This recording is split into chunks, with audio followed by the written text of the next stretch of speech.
I am beating every N64 game, and I mean all of them. The twist is, the next game I play is randomly selected, so I have no clue what's coming next. This is the journey to beating every N64 game. Game number 206, Custom Robo V2. Released exclusively in Japan in 2000, this game was developed by Noise and published by Nintendo. We played the original Custom Robo not super long ago at Game 161, and it was really fun. I mostly remember how unique the combat felt and how impressed I was at how smooth the game ran. Definitely a hidden gem I would have never heard of without this challenge, so I'm excited for more. There was a fan-made English translation patch for that one, and well, there's kind of one for this game. It's, it's out there, you just gotta look around. So yeah, this is really exciting. I hope they improve the game further in this sequel. Let's get into it. The game has a single player story mode, so that's what we'll be doing to beat this game. I entered my name and selected to go on a new journey. We see a cutscene with a rather intense battle occurring on screen. Looks absolutely wild. Turns out it was a dream, and our character Thab wakes up, falling out of bed. A girl walks in, Futaba. I presume she's our sister. We head downstairs and holy moly, that's a huge TV in this house. Our mom is down here and she says there's a package for me. Apparently we entered a raffle and won our very own custom Robo. Our mom was being cheap and wouldn't buy one, so winning it was our only chance. We open the package to find a small cube inside. This is our very own custom Robo. It will transform into a mech to fight others with. Futaba is going to take us to have our first battle. And here's the world map screen where we go to other areas. We're huge compared to these buildings, or maybe they're all small. We're now at Robo Station, and lots of people are partaking in battles at these tables. Reminds me of those Yu-Gi-Oh! Dual Pod things. Two guys showed up behind me. The green hair is Genta and the brown hair is Taihei. They both go to school with us, and remember, we're that new transfer student. They're into custom Robo and want to see mine. Apparently the one we got in the raffle is special, the Ray Mark II. It's limited edition, so we got super lucky, I guess. We look into our cube and make eye contact with the Robo. Apparently the first person it sees is its permanent owner. Couldn't that be super abused? They're going to take me through my first battle. I'm going against Taihei. It shows his Robo apparently a fatty face type. And here we go into the arena. These start in a super weird way with our cube getting launched in different directions, then they try to get up as quickly as possible. For now, he was just walking around and doing nothing else. It's teaching me how to move as well as how to fire my basic gun. Once the HP's down to 0, the fight ends. I whooped him, then I also whooped Genta.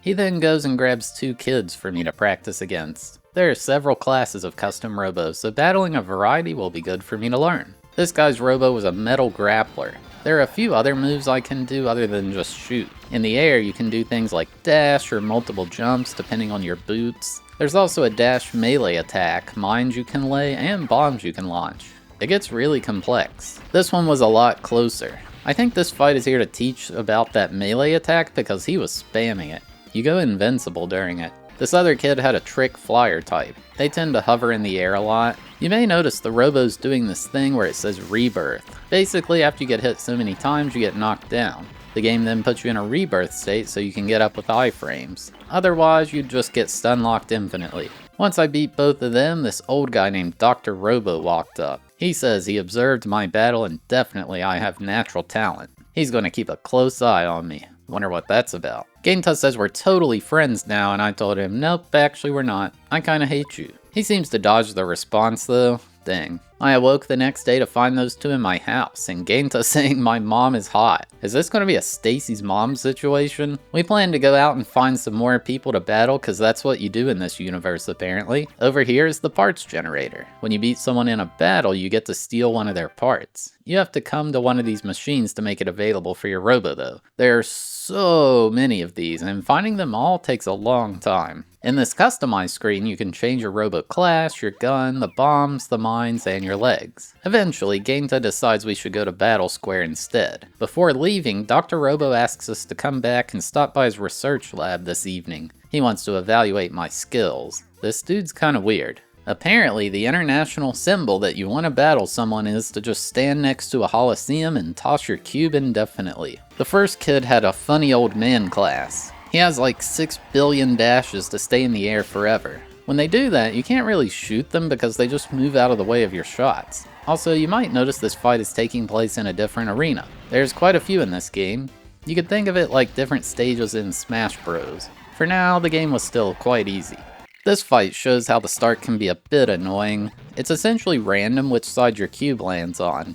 I landed on my feet while they landed on their head. The different sides take differing amounts of times to stand up, so this was the ideal start for me. It's annoying when it happens in reverse though. The computer just gets free shots off on you. Also, the train that moves around the area in this arena is super frustrating. I just had to battle 4 people there, and then we went back to Dr. Robo's lab. He's got this hologram trainer thing here. Hey, it's Shinichi from the first game. He says these things are trained on other commanders, and he can tune their skill level down to certain amounts. I had to then fight Karin from the last game, and here's this clown Fukashi. It's cool they bring back the characters from the first one. Next day, they wanted to take me to the abandoned factory underground. There's a bunch of tough kids standing around here calling Taihei a crybaby. Must be true. Some kid wants us to battle him before we're allowed down there. Apparently, battles outside of a Holosseum are illegal because they're dangerous. Somehow he's got a portable one in his pocket though? That's convenient. Inside now, and Genta remarks how this place used to be used for dark battles a long time ago.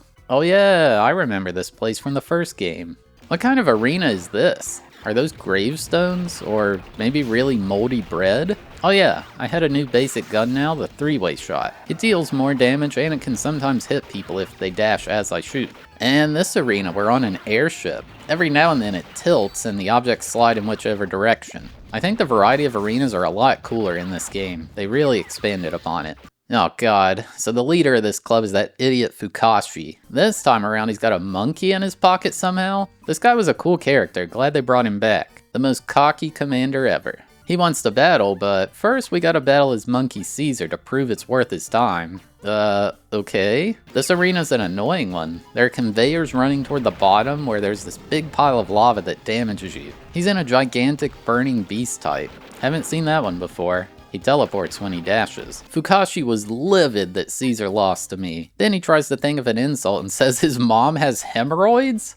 Who comes up with this? Caesar loses it and starts trying to attack him. Well, guess we're not battling Fukashi anytime soon. This red hair guy named Yaiba nearby says we need to quit acting like we've got all this skill. He's part of the sibling trio and they're the best commanders in this entire town. Genta mentions something about his brother isn't something. He tries to dive in the Holosseum with me, but he gets completely out of breath and has to run off. Well, that was strange. Genta tells us he's part of the sibling trio and his brother Kenga was incredibly skilled. Fortunately, he died in an accident and Yaiba's been unable to battle ever since. No one knows where their other brother Tsurugi is either. We went back to Dr. Robo's lab after that, and I was battling Jake, who was from America. And man, I was getting owned by him. I just kept getting hit by that dash attack. I couldn't get any good hits off on him. And dang, I had my first loss of the entire game. Luckily, nothing bad at all happens if you lose in this game. You just have to try again. You don't even lose any parts or anything like that. I went to sleep and someone was talking to me. Why the heck is Genta in my window? Get out of here, dude. Before I could figure out what he wants, the game crashed. So this is interesting. In the intro, I alluded to how this translation patch is a bit strange. Well, there was a lot of controversy around it. I'll let you look around online yourself about what happened. Basically, this is an incomplete beta translation with the majority of the main story translated. The translation patch will never be fully finished. As it's unfinished, there are bugs. Certain text boxes in this game shake to show exclamation or excitement or whatever. If you fast forward through the text during one of these, the game will crash 100% of the time. So basically, I just had to be careful about not spamming A too much during the dialogue. Thankfully, you save often in this game, so crashes aren't even a huge deal. With that out of the way, we're now heading out, to the sibling trio's house. Genta wants us to break in because it's rumored that the ghost of Kengo's Robo appears here and tries to battle people, so he wants me to fight it. Naturally, someone is like, hey, what the heck are you doing in my house? This is Tsurugi, the third of the sibling trio. There's a lot of dialogue here essentially saying this Holosseum was equipped with their dead brother Kengo's battle data to practice on. He's enrolled in the Takuma Training Academy, the same place where Kango died. This Coliseum has one battle left on it, and they want us to do it. Yaiba might finally be able to battle once again once it's cleared out. Our next destination was the Sunday tournament, the first of the game. Lots of trainers were here from the Takuma Academy too. I had to fight Genta in round 1, then Taihei in round 2. For beating him, I got the Gatling gun, one of my favorites from the first game. It just deals so much damage and kinda stun locks them. In the finals, my opponent was Nanase, the second in command at the Takuma Academy. She says there's no point in fighting though because we suck and it's not worth her time. Oh, so she's scared, huh? She decides to forfeit. Before leaving, Yaiba shows up and is raging that the Academy showed up here and how they killed his brother. He tries to force her to fight, but he still can't keep up the diving process. Well, this is an awkward podium ceremony. That guy doesn't even get to be promoted to second. Too bad, kid. We then decide to head to the Academy ourselves to force them to battle us. However, some goons at the entrance to the mountain keep us from going further. Somehow, Genta just knows about a secret passage to get past them? Yeah, okay. Down the path, a girl drops down from above. She won't tell us who she is and demands to battle. She seems interested in the fact that we're new and managed to get a Ray Mark II Robo though. Easiest win of my life. That'll teach you to be rude. She says she took it easy on us. Yeah, whatever. At least she tells us her name is Yurie. Some goons from the Academy show up, so we get out of there. We ultimately decide to ask Dr. Robo about a way to get in. Dr. Robo first had me battle someone unknown. It turned out to be Jiro, the guy who was the second best in the world in the last game. Apparently, he hasn't been battling since the last Great Robo Cup, but now he's getting back into it. He says he knows about the Academy and could get us in, but first he needs to see if this is a waste of time. So he has us battle against the data of the former world champion Mamoru. Still, for now, the battles were quite easy. Dr. Robo himself wanted to battle next. That flame gun he has is destroying me. A few people have had that now. I won it! It seems the AI was being a lot more aggressive this time around. That combined with how tanky he was made this hard. I lost and tried again. The second attempt was awful. It got to where I lost a third of my health and I hadn't even hit him once. Still only took 3 tries to beat him, not bad. With Jiro's blessing, the guards let us pass and we headed into the Academy. Inside now, these are the 3 heads. The one in front is the man himself, Takuma. Looks kinda like Trunks from Dragon Ball Z. We say we want to get our revenge on Nanase for ditching us before, but Takuma says we must beat 4 of his aspiring students before we can do that.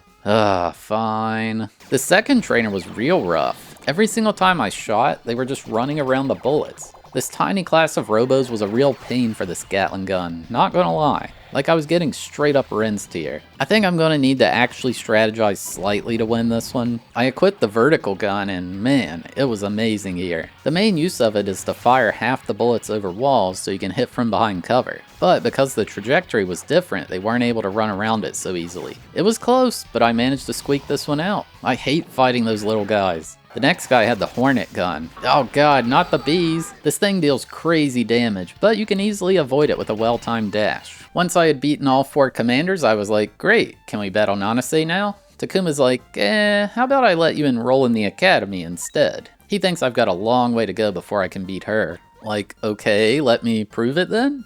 Genta and Taihei asked to be allowed to enroll as well, and they agree. We will all be here for a short time for a special training session. The third in command, Toraji, takes us to the dormitories. It's more like a barracks if you ask me. Oh hey look, Tsurugi is one of our roommates. We told him his dad is worried about him and he's like, bah humbug. He does seem to be worried about his brother though. It's the first day of training and I have to beat 5 consecutive commanders. Why are we battling on this makeshift walkway over the river? Do they want one of us to fall in? This first guy was kicking my butt. I noticed he was sending out these gigantic explosions alongside the Hornet gun. Maybe I need to consider which explosives I'm going in with. I'll take this time to talk about the graphics and audio. I think the game looks great. I really like the old school SNES RPG look the game has in the walking around scenes, except it looks much nicer than the SNES in my opinion. During battle, it's like what you'd expect an old school low poly game of the era to look like. The thing that impresses me the most though is how it runs. It just runs clean the entire time and never really slows down. Like, this is awesome. It's a true shame we never got this game in the West. For the audio, the music is good. I mean, I don't really know how to describe the tunes other than it's just, you know, video game sounding music, like Mega Man or something, I don't know.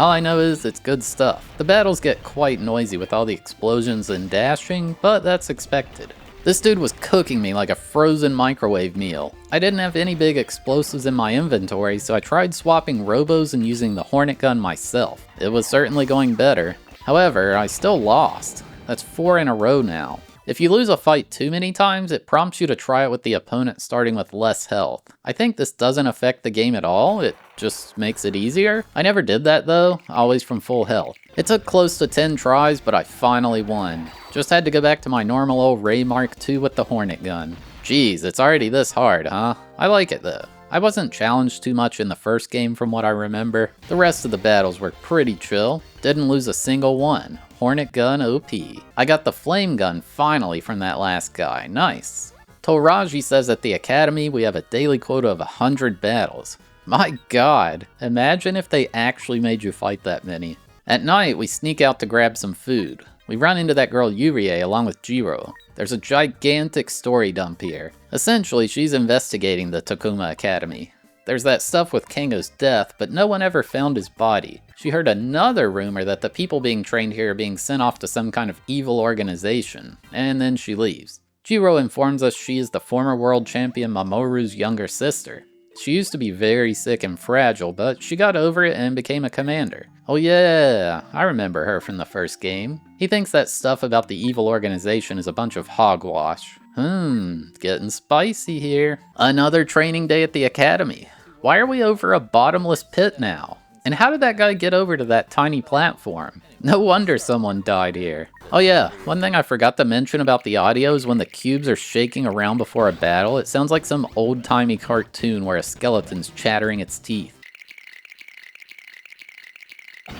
The flame gun is so good, dude. It's just the Gatling gun, but way stronger. The last battle here was against Tsurugi. He had this weird green gun and kept juggling me. You could say it wasn't going well. After beating him, there was one more battle against Toraji. He says he's only using 70% of his power though. Still no idea how he made it to these platforms. Tsurugi came back at night and demanded a rematch. He says that other one didn't count, but he wants to go to this sus cave to do it. Before we fight, Yaiba shows up and says Tsurugi really needs to come home. He says he can totally battle and Tsurugi challenges him. Yaiba finally manages to dive, but he kind of gets stuck in like a berserk state. Tsurugi loses and is knocked out. Takuma's like, oh god, I'm gonna get in trouble. Something about how they're twins, so their brainwaves resonated or something. He conveniently forgot his cubes, so I need to battle Yaiba to get him out of this state. This arena had ice physics. They're honestly super frustrating to deal with. Made me want to stay in the air as much as possible. Does anyone ever like ice physics? Our next day of training had us going down something called Victory Way. If I managed to beat everyone on this path, I'd gain the title of V Commander, whatever that means. Along the way, Yurie stopped in and said she really wants to battle me. I kicked her butt and she started raging. She's just like, I hate you. Skill issue, I'm afraid. At the end, we got to finally battle against Nanase. However, she makes up an excuse after losing that she was only using a portion of her power. Ugh, these people and their excuses. There was one more battle though. What's up with that weird entrance there, buddy? Takuma himself is the final opponent. He had this drill gun I hadn't seen before. It's like the Gatling and flame guns, but even stronger. Plus, it kinda locks me in place to make comboing easier too. I got annihilated. Maybe I'm not a V commander after all. Good thing this is a video game and I can just try again. Get wrecked, Takuma. Aw, heck yeah, I got the drill gun as a reward too. Takuma says we earned the title of V commander, and also this was our graduation exam from the academy. Apparently, we're very special and we had to get a fast track through the academy. Would have been a waste of time for us to go through the entire training regimen. I love when random NPCs have funny dialogue. These two are having a conversation and I talk to them. They're basically like, dude, what are you doing? Don't talk to me. I mean, it would be rude to interrupt people you don't know in real life, too. We were basically trying to enter into the Marine Park tournament. Jiro needs a trial for us to be worthy, though. Dr. Robo's talking about how he's acquired an autonomous Robo recently. It battles with no human input, and it's quite strong. Aw, great, this AI stuff is even ruining custom Robo battles, too. Alright, I'll beat this thing so I can get in the tourney. Well, here we are at the Marine Park. Is this SeaWorld? Why do they have these Robo battles everywhere in this universe? Are there no normal businesses here? Genta and Taihei keep alluding to how they've been undergoing some kind of secret training they don't want to tell me about. Once the tournament started, the cat was out of the bag. They had been practicing this new technique called the dual dive. Basically, they both dived together to control a single robo with their minds. I'm not really sure how that's supposed to be better. Makes me think of playing a game like 2P1C, which is incredibly difficult. The arena here has these fish swimming around that get in the way sometimes. Kinda funny. The finals matchup was against Yaiba. Well, guess he's back to normal now. You can thank me later, buddy. Yeah, thank me later for this L. You got destroyed, dude. At least we got to have a finals match this time. Another gold medal finish for Thab. Well, this was unexpected. Before I could be awarded, a voice was heard. Kinda distorted, too. The great Fukashi is in the fish tank with a helmet on. He says I can't be awarded until I beat the true best commander in this place. Really, dude? This stuff again? Okay, actually, this was unexpected. He wants me to battle a dolphin named Cleopatra. Apparently, this is another one of his disciples. Well, I guess. Everyone else seems to be going along with it. After winning, Fukashi says the dolphin is a pitiful creature limited to water by evolution. Cleopatra ain't having any of that and picks him up to body slam him. Yeah, teach him a lesson. I find it neat how as you win more tournaments, the trophy shelf gets bigger in your house. That night, Taihei was sleepwalking. Nothing could wake him up. He headed toward the academy, then he pulled out his robo to battle. Genta tried to stop him. Hey, aren't battles without a Holosseum illegal? Well, he got wrecked, so I had to stop Taihei instead. These two weird people swooped in after the fight. They said we were getting in their way or something like that and stormed off. That sure was strange. The next morning, there was a news report that the police had been investigating a missing children epidemic. They determined it must have something to do with Custom Robo, and they recommend children stop diving for the time being. Dr. Robo investigated Taihei's Robo and found it had a hypnosis chip implanted into it. It basically makes the Robo control the human instead. Apparently there's some new Robo shop that opened in town and he took it there to get tuned up just before the tournament. That place is definitely suspicious. There was a gigantic lore dump about how Yurie thinks the Takuma Academy's behind this, hypnotizing commanders and sending them off to foreign wars. Jiro thinks that's ridiculous and Yurie thinks Kengo isn't dead but instead hypnotized.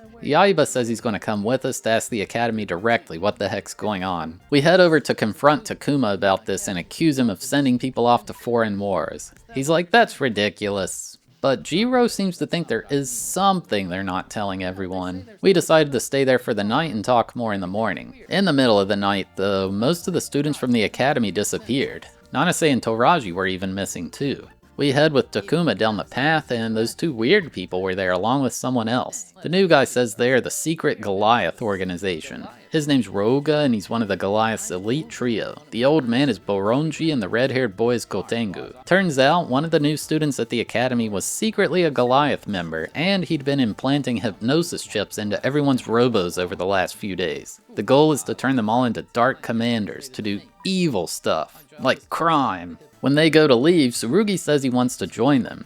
His goal is to be the strongest commander there is. He doesn't care about good or evil. Takuma mentions how he'd be going down the same path as his brother Kengo if he did this. Oh snap, that means Kengo isn't dead. He's just evil now. They left behind a bunch of autonomous robos to keep us away while they escaped. We began chasing them and Boronji says he's going to make Toraji stop us. Well, I already beat him twice, so... After beating him, he came back to his senses. Well, that's good at least. Next, Roga says he's going to have Tsurugi challenge us, except he's going to use illegal parts. Basically, these harm the commander's mind anytime the robo takes damage. That doesn't sound pleasant. The illegal part is usually a darker color like purple or black. This is that one thing that juggles me, except it does increased damage now compared to the green one. Even though I won, they allow Tsurugi to join them. I guess they can tell he's really down with evil. Once the others caught up, we apologize for accusing the Academy of doing this. However, Takuma says he needs to come clean and reveal Kengo is not dead, but he became one of Goliath's commanders. Kengo progressed quicker than anyone else at the Academy, and he was only satisfied battling Takuma. Eventually, even that didn't satisfy him, so he joined Goliath to obtain a true challenge. So Takuma made up the lie that he died to hide the fact that he became evil. Not sure which would have been worse. Yurie contacts us through some device and says she's pursuing Goliath. Apparently, she placed a tracking chip on Tsurugi's back just before he defected. How convenient. We're all worried because Nanase hasn't returned, along with all the other students. And of course, Kengo. We decide to infiltrate their base and figure out what's going on. Takuma says if we're not back by tomorrow, to call the police and tell them everything. Turns out their hideout was just down the path from Victory Way, where we became a V commander. How embarrassing for the academy. Urie's tracker died, but we ran into some dolls. She likes to sew these things, so seems she left a trail for us to follow. We found Urie where a bunch of dark commanders were lying on the ground. She was too tired, so I had to battle the last one. Apparently these guys use advanced dive techniques that makes them feel the pain when their robo gets hit, so it hurts them bad to lose. Shouldn't have been evil, I guess. We headed into the hideout, and we got Don Corneo'd. Unfortunate. Somehow I ended up in a room by myself. That must be some advanced mechanism in that hole. I had to battle 3 dark commanders in there, and I wandered around until I found Gainta battling one of the hypnotized students. He was too trash to win, so I had to do it for him. At this point, the battles were kinda blending together. There is something later on that changes them up that I'll get into though. One thing I do hate about the battling is the dice roll at the start. It's such a skill-based game, but there's this random aspect to every beginning. I land on my head, he lands on his back. Like, I just take damage for free. It's not a good thing. We went down to a lower floor where we saw Takuma above. At least he's alright. This arena was absolutely wild. There are objects and slopes and such here, but you can't see any of it. There's like a silhouette of some of them, but that's it. It definitely looks cool, but I don't like fighting here. This guy's like, hey, I heard we have intruders in here. There's no way it's you two though. Yeah, the 2 sticking out like a sore thumb are definitely not intruders. We made it to their prison where Yurie and Taihei were being held. Little did we know, Kotengu, one of the elite trio, was hiding there. He was waiting on us to save them and now wants to battle. I was a bit disappointed by this fight. It seems he's using some kind of gun that's supposed to punish you for jumping, but I just never jumped, so it never hit me. This was a blowout. Kotengu rages, saying he's stronger than me and runs off. Yeah, okay, buddy. In an unexpected twist, Kengo was being held in the 3rd cell. We all thought he was one of the leaders of the Goliaths. He gives a big spiel about how he wanted to become the strongest, and he realized these people just wanted their power for evil, not necessarily to be strong. So he wanted to leave, but they wouldn't allow it and locked him up. We tell him Tsurugi is defected to Goliath and that Yaiba's here battling too. 4 guards show up and he takes them all out at once. Glad he's on our side. In this bedroom, several of the soldiers were talking about how there's trouble at Goliath, and they hear something about the successor to their leader returning. Also, a room that had been unused getting cleaned where a woman used to stay. There's this weird part where Yurie stops to use the restroom. We go into the other one and Fukashi's in there cleaning with Caesar. Apparently the hypnosis didn't work on him, so they're forcing him to clean. Sounds about right. This leads to a battle in the best arena of the entire game. I thought Army Men Sarge's Heroes was the only game where you fight in a bathroom, but turns out there's another. When I was playing COD 4, we'd 1v1 each other on shipment to settle our disputes. Kids in the 90s in Japan would 1v1 in the custom Robo V2 bathroom map. I rescued him, but then he immediately fell down a hole. Why is there one there anyway? At least Caesar was brave and jumped in after him. This guy didn't even want to battle us to stop us or whatever. He was just mad that we interrupted his lunchtime. He takes his food very seriously. You know what, dude? I get it. The way ahead had too many guards, so we ordered this guy to tell us another route. Yurie brought out her Robo and tickled him until he couldn't take it anymore. Yeah, that's not weird or anything. There was a secret path past this cardboard box. Thanks, buddy. We found Jiro down the hall where he was battling Roga. He got wrecked, probably because he didn't have any illegal parts. I couldn't get past the barrier to save him, so I brought my Robo into a ventilation shaft. This is like Mario Sunshine in the Pianta Hotel level. Wow, they even have autonomous Robo guards in the air vents. That's being hyper prepared. I hit the switch and Yurie informs me some goons showed up and carried Jiro away. Not good. We reunite with Takuma and the others past here. None of us have seen Nanase still, nor found Kengo again. We came out to a large coliseum. A scientist stepped out, and I recognize that guy. It's Homura from the first game. He was the head scientist at Dread in the first game, the previous evil organization. Apparently Goliath helped him break out of prison, and he's head of engineering here now. He's got a bunch of autonomous robos to hold us up with. After beating those, Yurie started roasting Homura about how he never battles himself. The thing that really got through to him, though, was her calling him Four Eyes. Ouch. He gets mad and fights me. The rest got separated by more autonomous robos, so I went ahead. Boronji was standing outside a tower saying this is a 5-story tower and it isn't for the weak, or something like that. Yeah, let me in already. Looks like Kotengu is in the fight on the first floor. That guy got annihilated in the jail. It was annihilation once again. Barely lost 300 health. Loser. Boronji was on the second floor.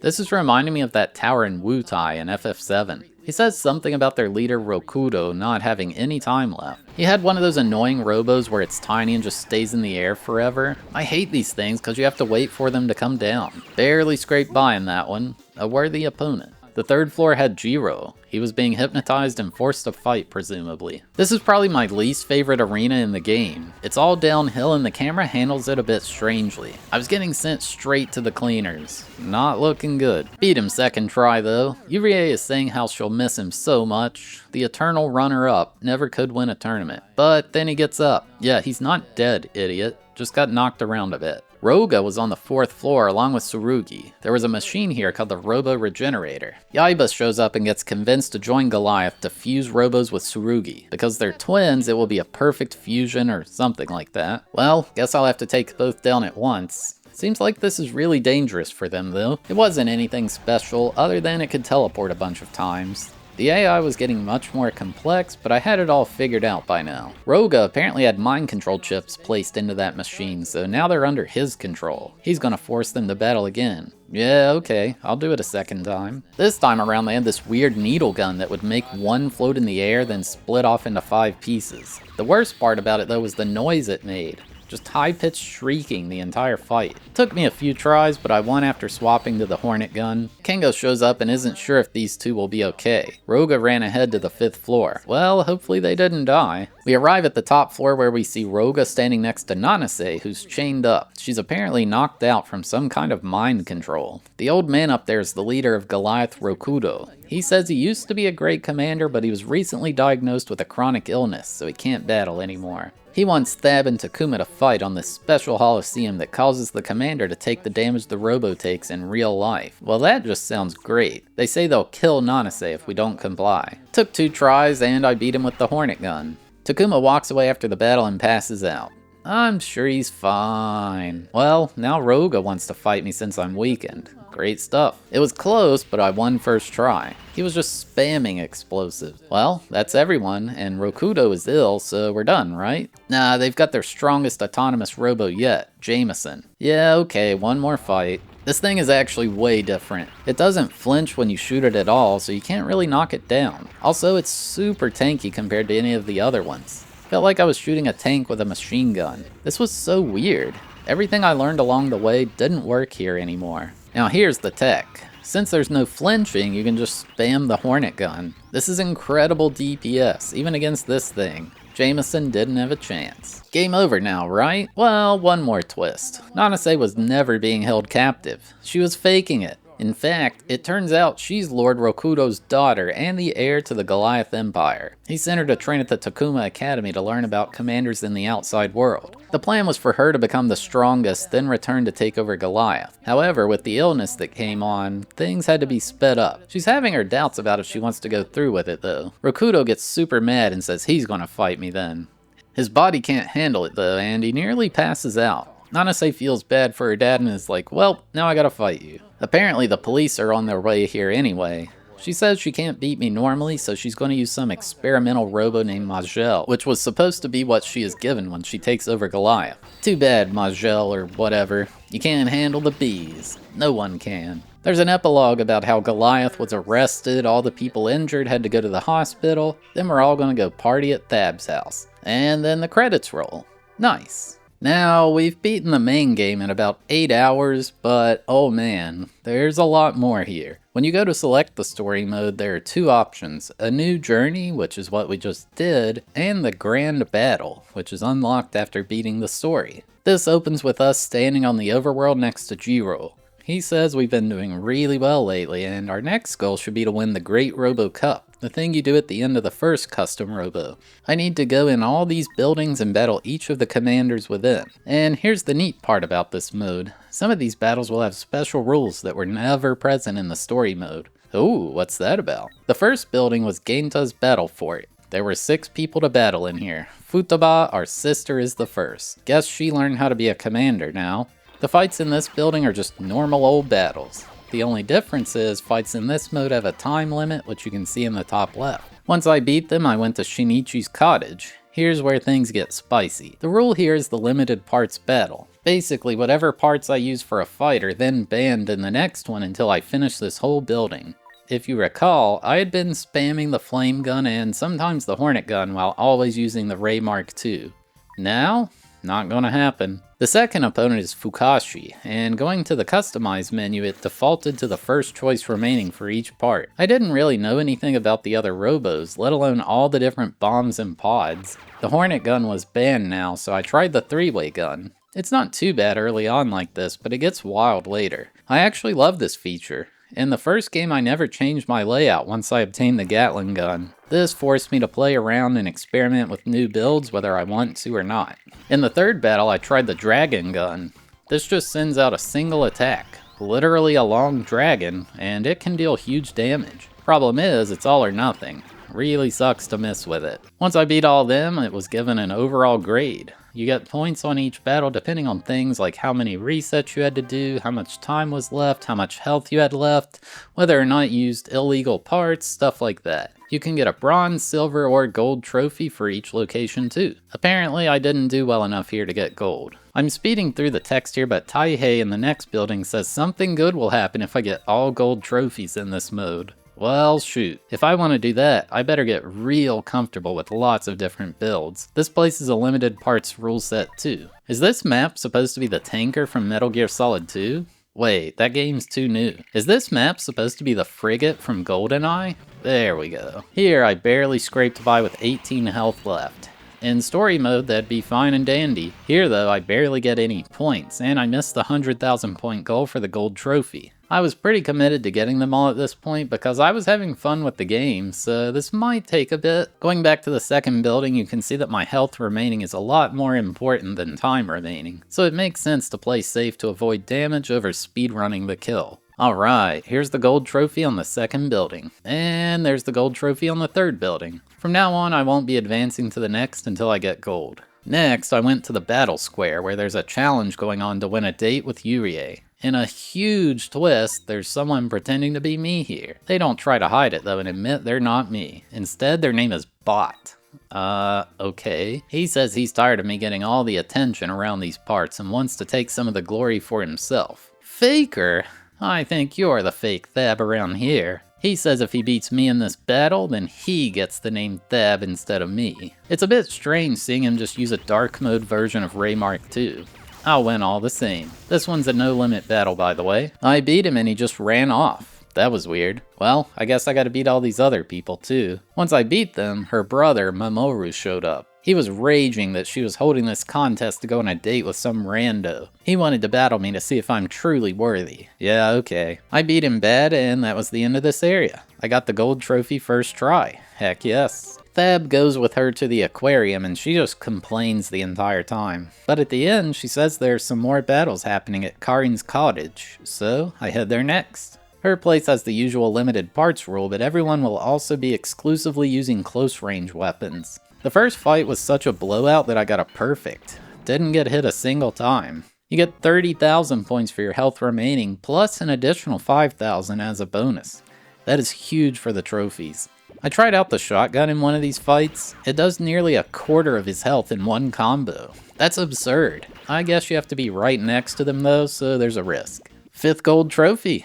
Wonder how many of these there are. In the next building, it got even spicier. Not only did it remove parts each battle, there were only a set amount of guns available to use it all in this place. It's a rental parts rule. Let's just say I was about to get real acquainted with things I'd never used before. The sniper's easy enough to start though. It just shoots a single fast shot at them from wherever you are. The next fight it was gone though, so I tried the Phoenix gun. This is that weird one where you're supposed to shoot when they jump. It hits if you're right next to them, but that's unreliable. I was mostly using my melee and bombs instead. Here's the V laser gun. It shoots 2 lasers out from you at an angle to make a V shape. I guess you're supposed to use this when they dash or something like that? It hits directly next to them like the other one, but I feel like spamming melee won't be a good strat forever. Also, why are we battling on a birthday cake? Or it won't be good already. I got my first post-game loss. Wait, the dragon gun is in this set. I like that one. These are all long-range weapon, it seems. Now I'm super limited. I'll try this right arc gun. There's a left version as well. I really dislike this thing. You've got to hit them at an angle or you'll just miss every single time. It felt so wrong to use. Like here, I wouldn't miss with nearly any other gun. Now we're really scraping the bottom of the barrel. This thing sends out some birds or something like that. Man, I get these are supposed to be long-range weapons, but this guy runs so fast and he has a close-range one. How am I supposed to create separation? It feels like they put you at a disadvantageous matchup on purpose. This Rayfall gun is amazing when I can build separation though. The problem is keeping it up for long enough because it doesn't exactly do high damage. I could not kill this guy. The only play I could make is just run away the entire time, which caused my first timeout. Well, at least I have more health. Terrible for points though. Before I could do the last battle, that imposter guy showed up and battled him instead. He said the truth is we are twins separated at birth. Nah, just kidding. That would be ridiculous, right? But then I have to battle Bot instead. Well, okay. I literally only had the glider bird gun and the arc guns left at this point. Both are so bad. It took me several tries to win, and there's no way I had enough points for gold. Thab goes back to complain to his mom about how she never told him he had a twin separated at birth. She's like, what are you on about? That's a ridiculous story. Who could this bot guy be? One strat I can do to help my chances is use one of the bad guns to start. If the fight doesn't go well, just leave and reset, since there's no progress loss. This way I get to use the ones I'm comfortable with on the toughest fights. Another thing is with some of these long-range guns, it could be beneficial to use the smaller, faster Robos. You know, since I need to create separation, the faster I am, the easier that is. Actually, that ended up being amazing. I even got a second perfect win. Heck yes. There we go, got the gold. I have a feeling this is going to get hard. The next place was a no-limit rule set. Yes, dude. That was an easy first try gold trophy. Hey look, it's those goons from the last game. They say Dread has come back and they're stealing all the classified data from the Lambda Research HQ. Well, I gotta stop them. This is also a no-limit battle with 6 fights in total. This guy had some crazy gun that was spamming shots and stunning me. It didn't do much damage, but like, it felt like he was constantly shooting. Is there no cooldown on that thing? God, this was annoying to fight against. I actually lost that first go at it, so I had to bring in the Hornet gun. It counters everything. Well, in good news, Minamo couldn't crack the encryption on their files. I think she didn't expect there to be a password. So she gets mad and fights me instead. Another first try gold trophy. Why were we scoring these anyway? Wasn't this like a catastrophe where they were stealing data? The next arena was Dr. Robo's first challenge. He prepared 6 battles for me and arranged Robo sets for me to use in each one. I can't even play around with them. In this one, I got to use that one annoying weapon, the splash gun. It's actually wild how this thing has no cooldown. Although I can see how it's not completely broken. It's kind of mid-range and it knocks them back as they get hit. Plus, it doesn't deal that much damage. But it's still so frustrating to go against. Oh wait, I lied. You can change the weapons here, but only to the ones he selected. Not using that stupid arc gun. Okay, couple of things here. First, you may notice the text looking a bit glitchy. Like I said, this is not a finished translation patch, and it never will be. The main story is mostly finished, but this post-game section is not. So there were lots of issues with the text here. More importantly though, we learned Bot's true identity. Dr. Robo had been training a model off our combat data all throughout the story mode. Now he's created that model of me, and it can freely move around using a nanoprojector hovering above. Kinda cool. Got the gold trophy first try here.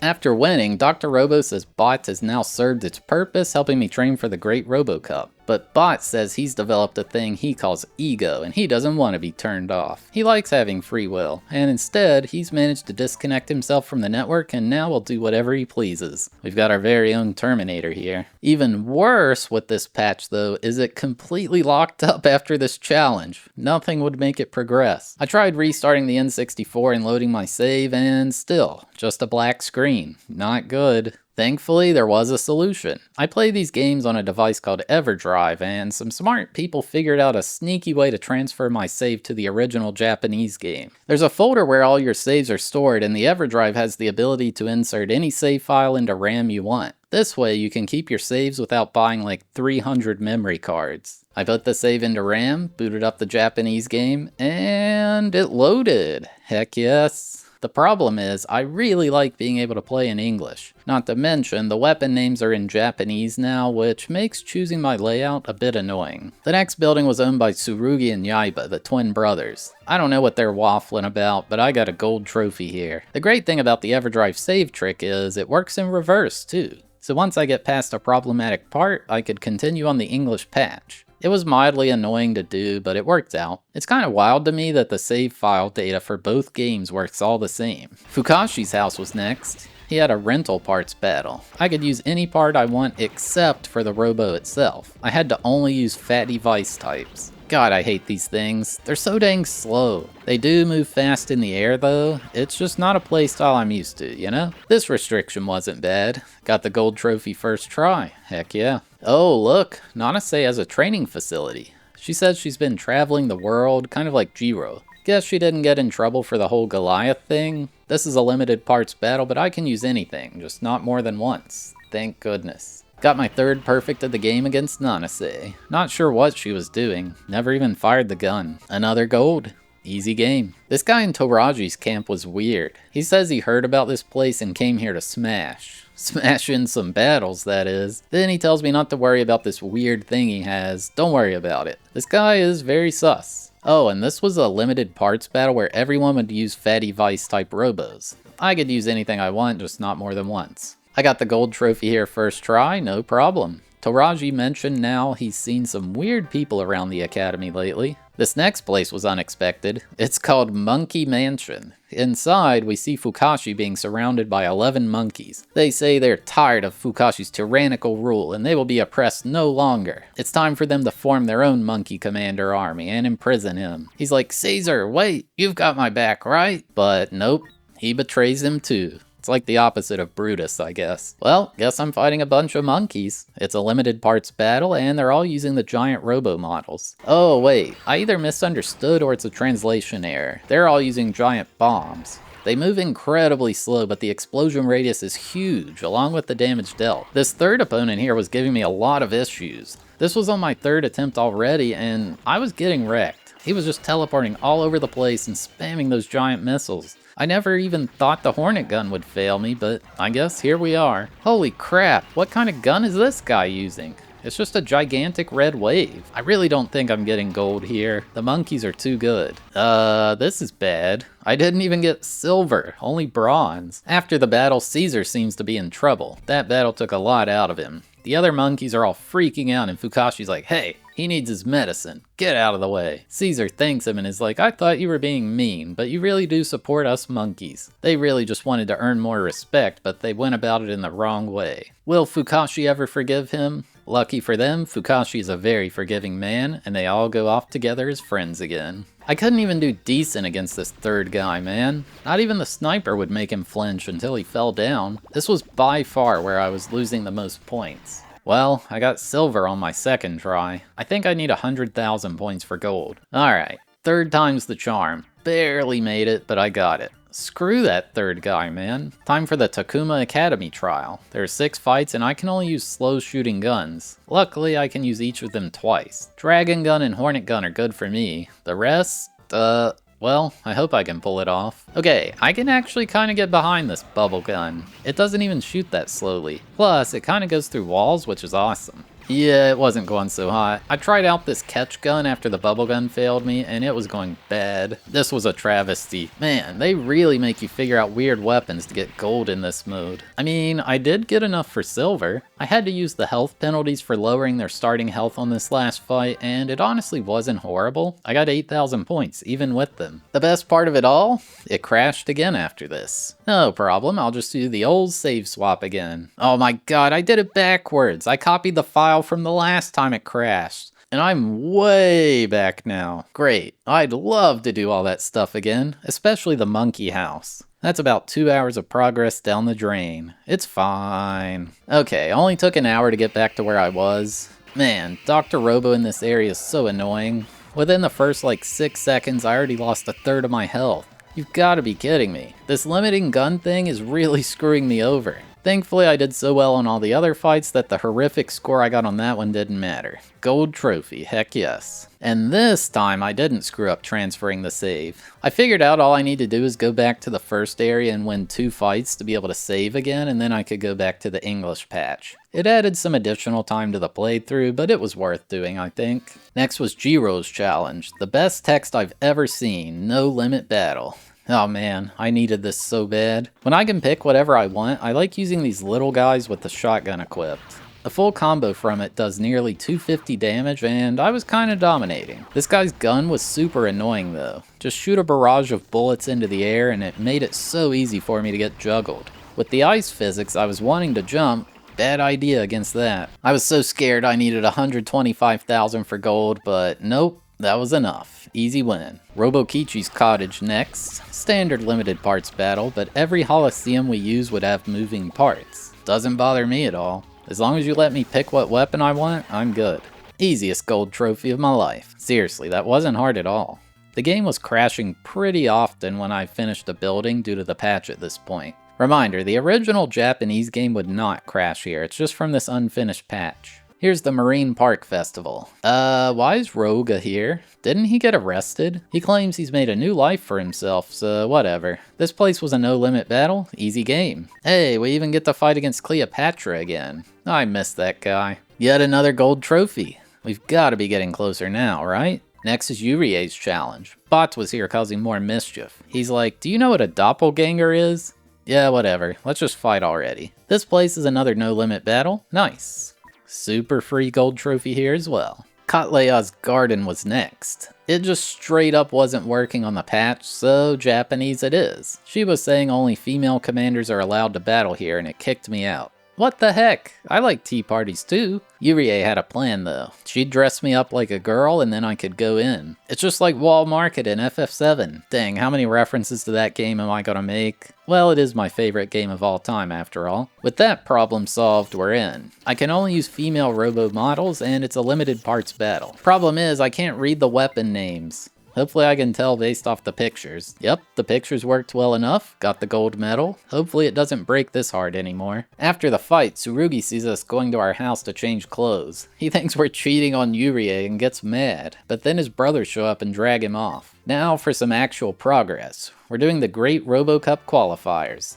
This is our end goal after all, right? Makes sense we gotta qualify for it. Before starting though, there's a secret here. If you head upstairs to Dr. Robo's lab, you find his son there. Battling him gives a unique Robo model that isn't obtainable anywhere else. Look at the little guy. It's a little baby chicken. And it sends out even babier chickens as its pods. I love this thing. More goofy skins in games, please. Also, I like how the tournament's supposed to be going on and I'm like, yeah, I'm gonna go upstairs and fight a chicken instead. There's also this girl near the Marine Park who has a special Coliseum to use in battle. I mean, it's not very interesting though, but it's something cool to find. Actually, I'm gonna take a detour and go to Futaba's clock tower first. The post-game area is kind of open world in a way, so yeah. Past me decided to come here instead, I guess. This is a limited parts rental battle. Great, what crappy guns is she gonna give me here? Aw man, I've never used half of these. That's why they're yellow on the list. The Stardust gun is that one that shoots like 600 bullets into the sky and you can juggle them.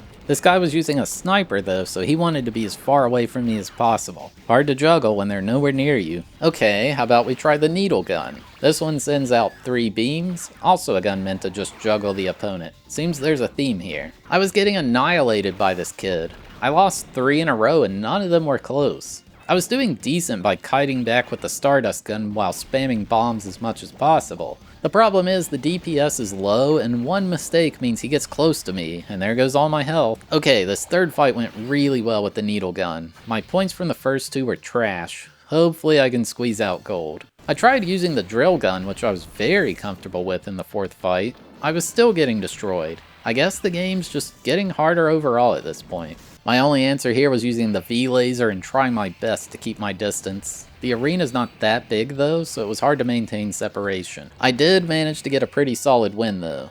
Really hope I have enough for gold. Okay, I beat Yurie the 5th fight, first try with the drill gun. Only one more to go, Futaba. I tried this new knuckle gun here. It's literally just a big fist that comes out with incredibly low range. I won, but I don't think it was good enough. Kinda like that gun though. Yeah, that's what I thought. Pretty sure I'm literally 1,500 points off gold too, dang. There's then this weird cutscene where everyone is at Thab's house eating pancakes. Nanase is like, don't eggs have high cholesterol? Was this part really in the original game's script? It seems so random. Okay, back to the clock tower. The first guy was the biggest problem with getting close to me, so zoning with the V-laser is definitely the play here. Kinda glad I did this mode to be honest. Using weapons I never would have, and also learning how to be good with them because of it. There we go. Got the gold, good riddance. Once you've cleared the tower, there's a hidden commander behind it to unlock another secret Coliseum. This place is gigantic. Not much else noteworthy about it other than that. If you're a long-range user, play here I guess. Okay, back to the Great Robo Cup qualifiers. When you go to fight Yaiba, the game will crash every time on the patch, so have to play on the Japanese version. It's just a standard no-limit battle against Fukashi, Futaba, Yaiba, Tsurugi, and then Kengo. Got the gold trophy first try. Dr. Robo's second challenge was up next. Another rental parts battle, and I got to try out this new acceleration gun. It's incredible for zoning the enemy, even better when the arena splits apart like this. After the fifth battle, something unexpected happened. Dr. Robo walked in, but wasn't he the one conducting the challenge? Oh my goodness, that's not Dr. Robo, it's Bot. What a trickster. After barely scraping past the Bot's battle with a huge health penalty, it wasn't enough for gold. Ugh. Ah, there we go, that's better.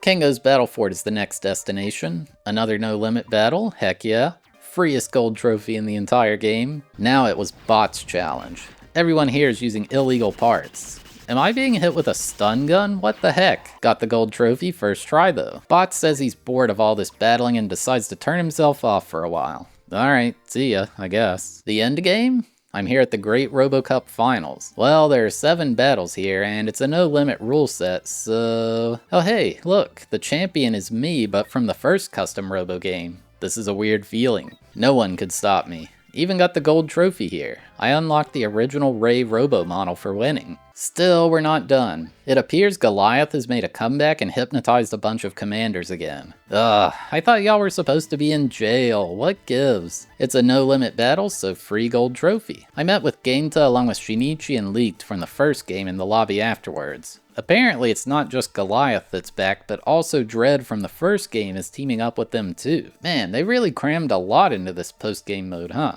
There's somehow this giant area where both Dark Commander groups have formed camps. How did this happen? Looks like we're out in the void. Boronji's challenge was first up. You remember him, right? The old man from Goliath? I'm only allowed to use the funny old man type robos in here. All guns available though, so it's not too bad. This type can stay in the air incredibly long. This guy enjoys being evil so much. He enjoys purposely using all the toilet paper so the next person who shows up has nothing to wipe with. Get him out of here, menace to society, straight to the gulag. The last fight was going terribly, and I was trying to intentionally lose to get another shot. Unfortunately, Boronji blew himself up, and I barely got any points. Man, only got silver. That's more like it. Another gold. We're about 14 hours into the post-game mode right now. Subaru's challenge time. He's one of the 4 leaders of Dread, who somehow came back, I guess. This is a no-limit rules battle, but all my opponents using illegal parts. Basically, they're versions of the same weapons, but they deal higher damage. Got the gold first try, nice. Now we can enter Goliath Mansion. Roga greets us at the entrance, and he says we can earn illegal parts from these battles. Ooh, naughty. I believe you have to go through all this to get them for the multiplayer battles essentially. It's no limit rules though, so it's gonna be chill. When you get an illegal part, it shows a skull next to it to denote it's illegal and bad. Genocide bomb, what the heck? I don't think that one needs the skull marker. Oh god, I gotta battle that gigantic tank Jameson again. This thing's so weird. I was doing alright just sprinting up to it and blasting it with the shotgun though. After 8 battles, I got the gold trophy first try. The Dread Mansion is the last dark area left. This is so nostalgic. There's the buffoon Gosetsu, also that rude girl Minamo. Oh yeah, Homura too. I guess he was originally a part of Dread. And Subaru, even though we just fought him, so... And finally, the leader Shinonome, the weird guy who recruited a bunch of children to run a crime ring with robos. Another gold. Gotta be close now, right? There's another secret battle behind the Goliath Mansion to unlock the worst Coliseum. It's literally just an empty square. Like, come on, feels like a testing ground. Finally, with all those done, the last area opens up. Mamoru's training cave. He was a big part of the first game and being the champion of all custom Robo. He retired though to become a police officer, but I guess he's in here battling anyway? I need to beat everyone here to get a chance to fight him. No limit rule set. Mamoru's looking a bit different. That's Gainda's Chad head and a copy of my player model. Yeah, okay. Another gold trophy for the road. Oh, wait. It says Bronze Tower is opened. Maybe we're not done. Okay, I promise. This is the actual final area of the game. 3 towers, bronze, silver, and gold. You unlock the bronze tower for getting at least a bronze trophy on all the challenges in this post-game, and the same for silver and gold. I'd actually be impressed if you finished one of them without getting at least bronze. That would be kinda hard. Once inside, it's just a standard arena. They've assembled 10 commanders here for me to fight in a gauntlet limited parts battle.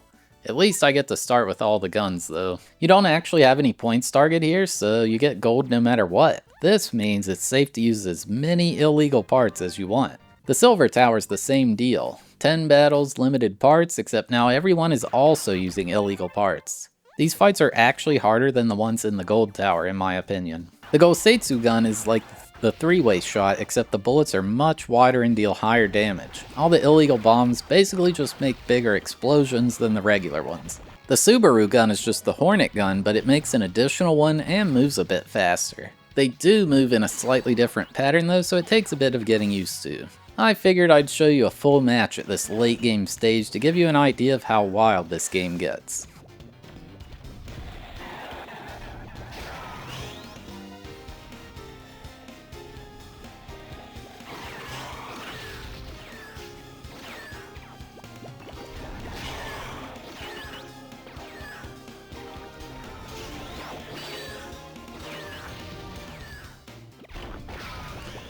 This is the silver tower.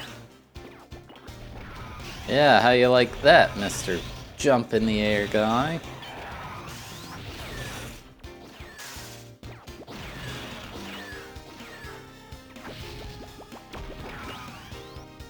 My god, if I lose this.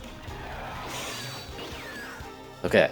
Anyway, I won the 10 fights, got past that tower, and it was time for the final one. The interesting part of the gold tower is the person running it is actually Bot in disguise. No one could have seen this coming. Bot says after this battle he will never show his face around here again. Then he clones himself into 3 separate copies. One will use close range weapons, one mid range, and one long range. I kicked his butt and earned the last part I was missing in the entire game, the Ray Mark II Dark model. Just in time for there to be nothing left in this game to do. Bot held up his end of the deal and promised to never come back though. And the patch made it crash so we can't see the ending. Great. Okay, I redid the gold tower on the Japanese version. The ending's a bit underwhelming. It just scrolls over all the place I won in.